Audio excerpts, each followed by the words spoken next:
Cecilia Bartoli has become perhaps the most famous classical singer of her generation. Her unconventional ascent as an opera star came not on the stage, but in recital halls and recording studios. She has continued her unusual course by championing neglected music and playing the operatic roles that other mezzo-sopranos overlook. Her most recent CD, the Vivaldi Album, is a collection of that composer's little-known arias. Here she is performing Vivaldi.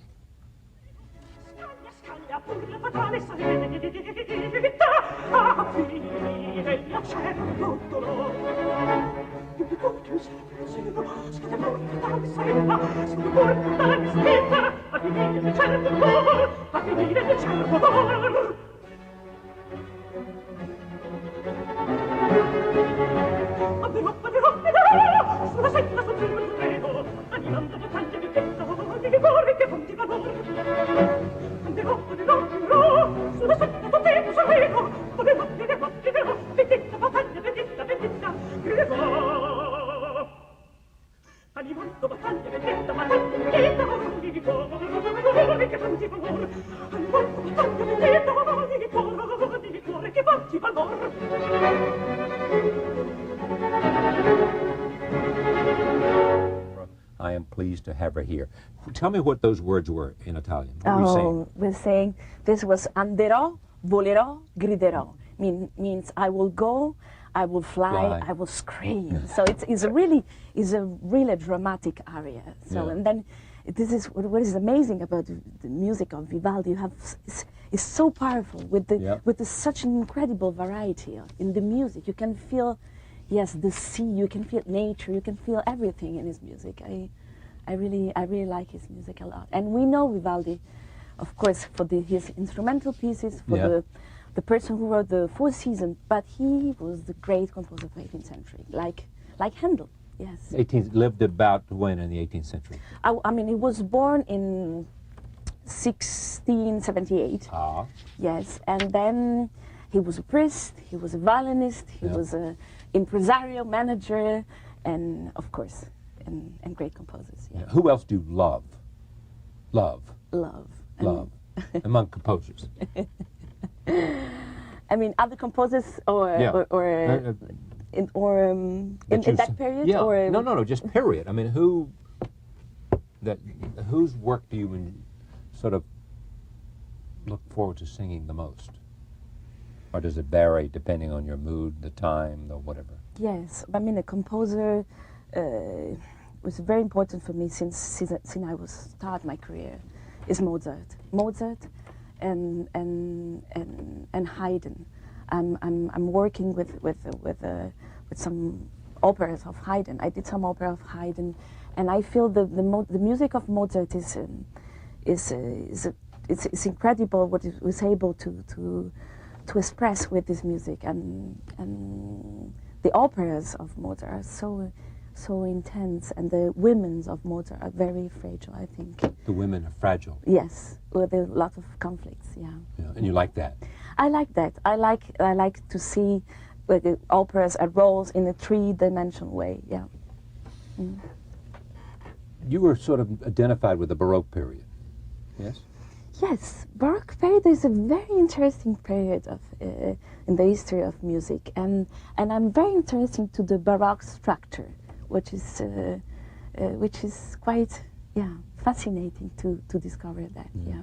Do you think 10 years from now your repertoire will have expanded to in directions you know not how or where? Or, Well, in fact, the Baroque, already the Baroque direction is quite unexpected, because usually the singer, they used to go up, I mean, to the Romantic music, and then I decide to go back to the source, so more Baroque, and I hope I will sing even the music of 17th century. So it's quite, yes, I think it's a music who speaks to me most, and for the moment, and I want to follow this line. Yeah. You've been in the spotlight about 10 years, maybe? 10 years? Yeah. In spotlight. Yes. What's the most important thing you've learned being there? About singing, about living in the glare of attention? I learned then, well, I learned a lot of things, good things, bad things. Okay, what's good first? Good things, then you really try to keep the line going in things in project that you believe, and you have to try to avoid this new fashion of crossover things. Yes, and yeah, and I think this is a sort of. I think it's important to keep a sort of integrity with the music, and the music you. But not doing crossover stuff. No, I think the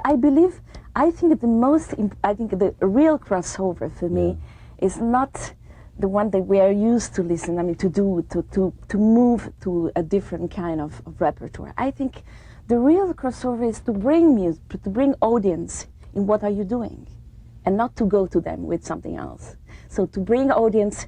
For me, it's an audience listening to Vivaldi music. Mm-hmm. Yes, to bring new audience to Vivaldi, to bring new audience to Handel. So this is a real crossover for me. Yeah. Who's had the most influence on you?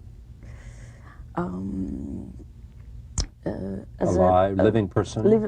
I mean, in a professional point of view, certainly my mother, and as a technical point of view, and then some musician that I'm used to work with, like the Nicolaas Arnoncourt. Is a conductor who did a lot for me. You have never sung at Covent Garden?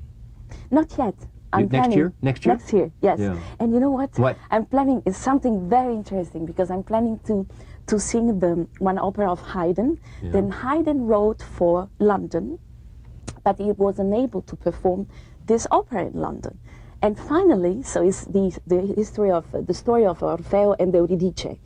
And finally, I will make the debut in London with Orfeo and Euridice of Haydn for the first time since the Haydn time. So that's pretty good. It's pretty, yes, it's pretty. Yeah, and you have this great passion to sing in the Sistine Chapel. No? Yes, yes. Just because? No, I mean, but not just. I like the atmosphere. I like. Yes, this sort of, as I say, three-dimensional way to perform the music. Yeah. Yeah. What's been the most difficult adjustment for you in this career that you have chosen? Well, it's difficult to say the adjustment.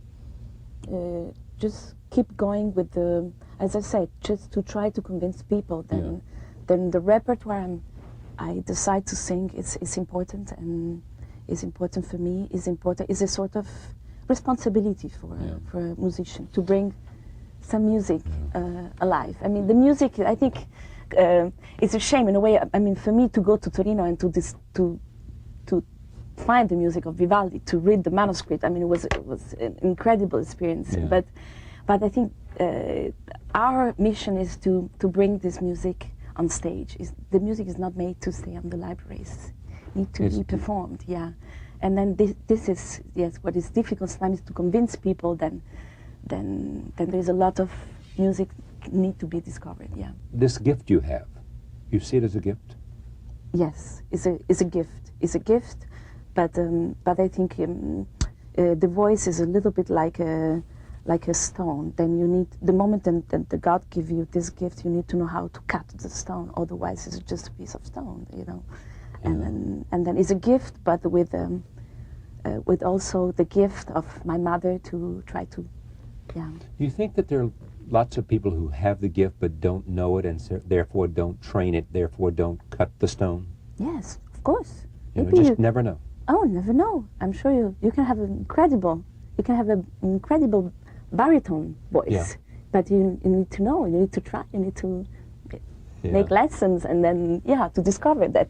When I was discovering my voice, I was astonished. I couldn't believe it. Then this was my instrument. Because the instrument is very mysterious. The moment you discover voice, but how? When you have a piano, you play violins. You have, a sort of rapport. But with the voice, you don't really have this. It's very mysterious as an instrument. You need to know how to manage with an invisible instrument. How often do you practice? Quite often, Yeah, yes. I mean, Yes, depends. Every day depends if I have to study a new program, a recital program, a new role, a new yes. These hours. Is the voice is still being shaped? The voice, yes, yes. It's still becoming. The voice is still growing. Yes, yes. Growing in simply nuance and interpretation, of growing in terms of what it can do. Growing as a technical point of view, Yeah. but also as an instrument. as an instrument, as an emotion also. Yes, because the moment, for instance, then I was not so used to work with period instruments.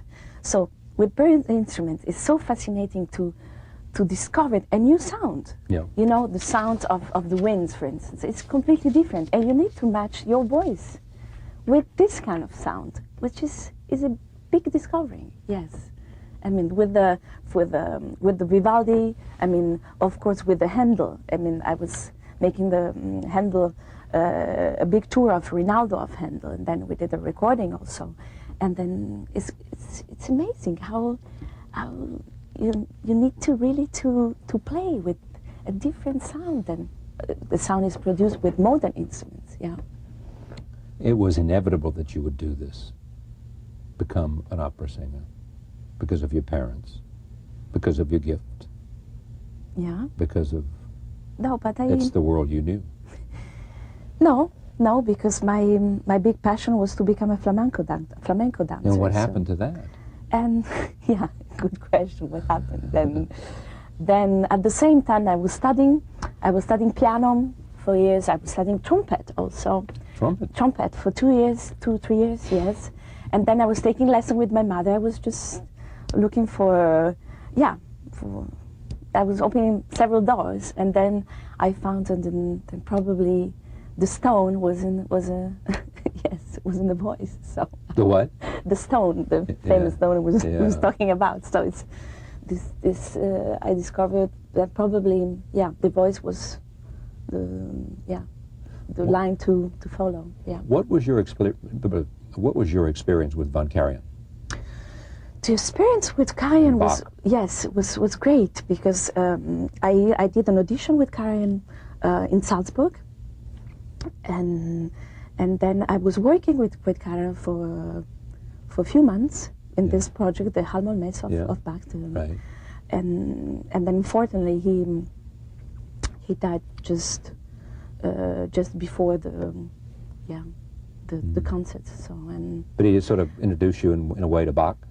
Not really, No. but I mean, he asked you to sing Bach at least. yeah, he was asking to sing Bach, but since then that time, so I forgot a little bit the idea to sing Bach. But this is, but the experience to work with him was incredible. Yes, he was such a powerful.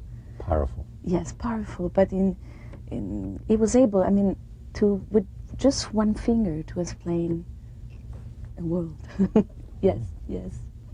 Yeah, the way I remember performance of Don Giovanni in Salzburg. I mean, the way it was just with one little movement, the orchestra was making incredible sound. So it's really big charisma. Yeah. If you didn't sing, what would you do?